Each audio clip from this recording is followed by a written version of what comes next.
Welcome everyone to the Amoolah-Keto and Low-carb channel. Today I will be making one of my favorites, sugar-free halva. So straight into the ingredients, I have half a cup of sesame tahini paste, unflavored, however I added a dash of salt. I'm going to place the half a cup of tahini straight into a bowl. Then I'm going to add half a cup of powdered keto sugar, then mix the two together well.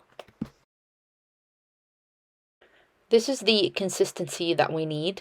At first, I'm going to add half a cup of unflavored whey protein isolate powder. Then I'm going to mix. I'm going to see if that half a cup of whey protein powder is enough to reach the desired consistency of a firm consistency. So after mixing, I feel the mixture is a little too soft. As I said, I want the mixture to be more firm. Therefore, now I am going to add a tablespoon of the whey protein isolate. Before mixing again, I am going to add some chopped pistachios, and then I'm going to mix the mixture again.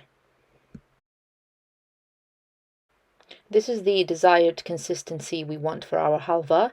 I am going to use a terracotta bowl, and I'm going to place some parchment paper on the bottom of the terracotta bowl. Then sprinkling in some chopped pistachios on the bottom. Then I'm going to place our halva mixture into the bowl, making sure to push out any air. Then on top, I'm going to add some more chopped pistachios. I am now going to cover the terracotta bowl using a silicone cover, then place into the freezer for around 2 hours.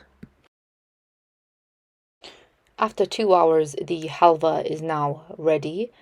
You can see it's gone quite firm. It's quite easy to remove from the bowl and easy to cut into pieces. It has a very similar texture to the traditional halva. It's best to keep the halva refrigerated so to keep its firm texture. Please try it out. Any questions, I'll be happy to help. And until next time.